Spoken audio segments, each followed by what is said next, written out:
Buenos días, celebramos hoy la memoria del San Maximiliano María Kolbe, también llamado el Padre Kolbe, que tiene una historia tan interesante que, si me permitís, voy a detenerme un poquito en ella, porque resume muy bien toda la historia de la primera mitad del siglo XX. Bueno, pues nació en 1894 en Polonia, en la parte que entonces era del Imperio Ruso. En 1906 estuvo una anécdota muy curiosa. Era un niño, a parecer, un poco travieso. Y la madre, pues un día le dijo, pues estaba preocupada sobre qué es lo que iba a ser de aquel muchacho, porque realmente era, como digo, era travieso. Bueno, entonces, pues en ese día tuvo una aparición de la Virgen María que le ofreció dos tipos de coronas, una blanca, la de la pureza, y otra roja, la del martirio, y pidió cuál de las dos quería escoger. El niño, que tenía entonces pues 10 años, 8 años, 12 años, escogió las dos.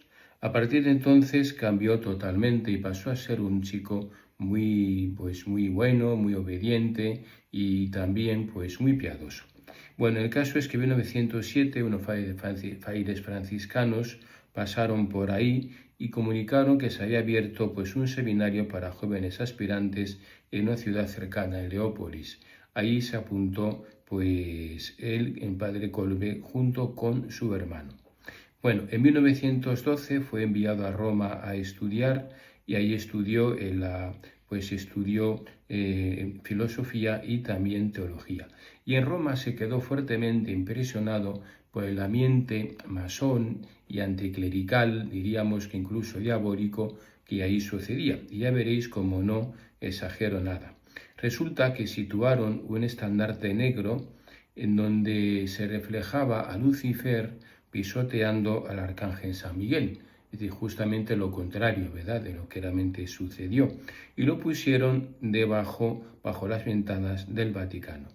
Bueno, esto le conmovió tanto y pensó, bueno, pues tenemos que hacer algo, tenemos que luchar para que el poder del infierno pues no se extienda más.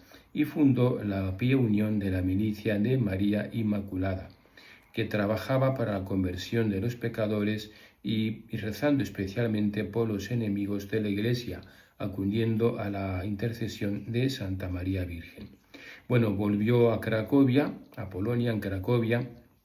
Ahí enseñó en el seminario y también hizo pues una publicación, una revista que se difundió muchísimo, iba a tener incluso hasta 70.000 ejemplares, que llamó El Caballero de la Inmaculada.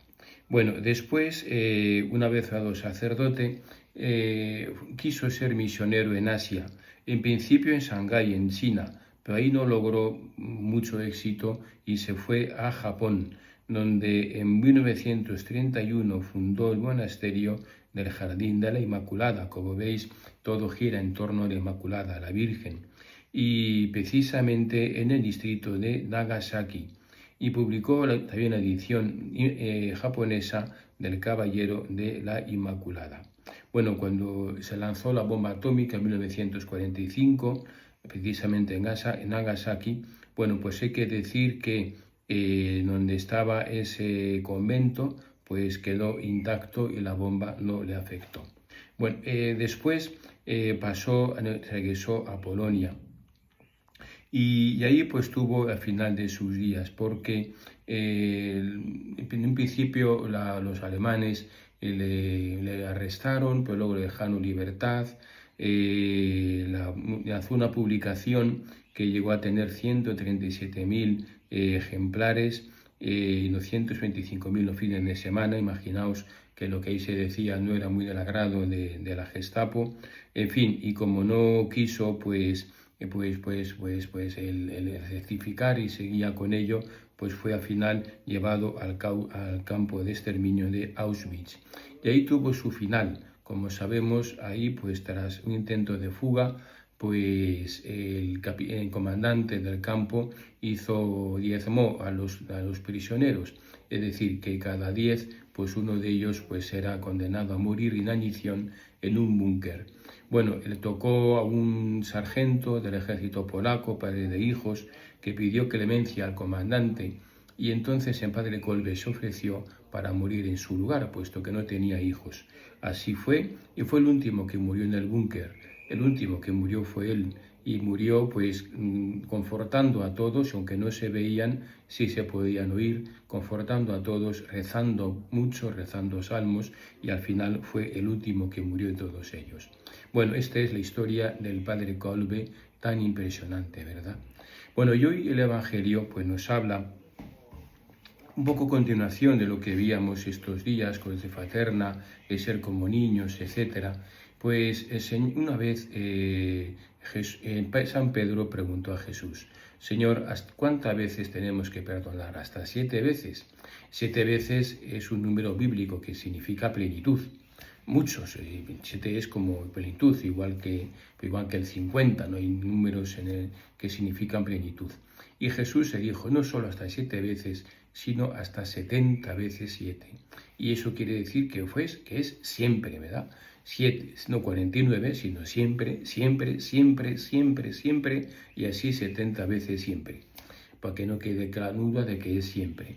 Bueno, y puso la palabra de aquel hombre que tenía pues un deudor que debía una cantidad extraordinaria de dinero, pues inconmensurable, 100.000 denarios, que significaba pues, un denario era el sueldo de un trabajador durante el día, pues imaginaos 100.000 denarios, una suma inconmensurable de dinero. Pero el Señor tuvo compasión de él porque no podía pagarlo y le perdonó la deuda. En cambio, este se encontró con un amigo suyo que le debía una cantidad infinitísimamente menor, y entonces pues le agarró del cuello y diciendo, págame lo que me debes. Y entonces pues no tuvo compasión de él. Entonces los que lo vieron se quejaron al Señor, y pues le mandó llamar y le castigó severamente, ¿no? Le mandó a la cárcel hasta que pagara toda la deuda, que sería ya de por vida.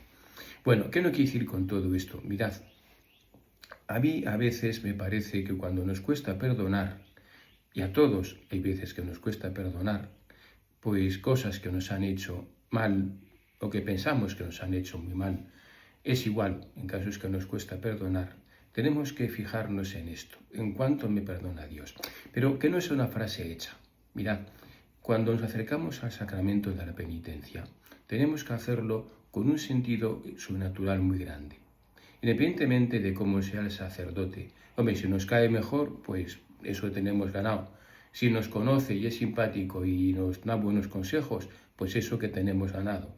Y si no, pues es igual, porque en el sacerdote no nos quedamos en que sean un fulano o no mengano, sino nos quedamos que es Jesucristo, siempre es Cristo. Y tenemos que ver en el sacerdote siempre a Jesucristo, siempre, siempre tenemos que ver a Jesucristo. Y si no es así, pues de alguna manera estamos ya desvirtuando el sacramento de la penitencia. Bueno, cuando nos acercamos a confesar y escuchamos estas palabras, yo te absuelvo de tus pecados, en nombre del Padre, del Hijo y del Espíritu Santo, vete en paz. A veces salimos podemos salir, yo qué sé, pues de tomarnos un café, ¿verdad? Y ya está, pues nos hemos tomado el café, nos hemos confesado tan ricamente, rezamos la penitencia, que normalmente es muy breve, y ya está. Y salimos y a otra cosa mariposa, y pensaremos y juzgaremos si el cura se ha portado bien, si es simpático, si no es simpático, si me ha ayudado o no me ha ayudado, si me ha dicho o no me ha dicho, y por qué me ha dicho, etc. Bueno, de verdad, pero si pensamos despacio en lo que ha sucedido, si pensamos despacio en lo que ha pasado, y es que Dios nos ha perdonado, que es Dios, Jesucristo, Dios que nos ha perdonado, no un fulano que no puede perdonar nada, porque es tan pecador como nosotros y más, sino Dios nos ha perdonado y nos ha dicho, yo te absuelvo de tus pecados, es decir, quedas limpio de tus pecados, no tienes pecados, no queda constancia, no queda registro de tus pecados, porque has sido absueltos, has sido absuelto de tu culpa, no tienes ninguna ligazón en tu alma. Y todo porque nuestro Padre Dios es misericordioso. Si eso lo pensamos despacio, si eso nos damos cuenta de que eso es lo mucho que Dios nos perdona y cómo es el modo como nos perdona Dios, de verdad que saldríamos dando brincos de alegría, brincos de alegría. Y desde luego, y si alguien, después un hermano nuestro, alguien, un amigo, quien sea, nos hace alguna cosa que está mal, ¿cómo no le voy a perdonar cuando Dios nuestro Señor me acaba de perdonar a mí?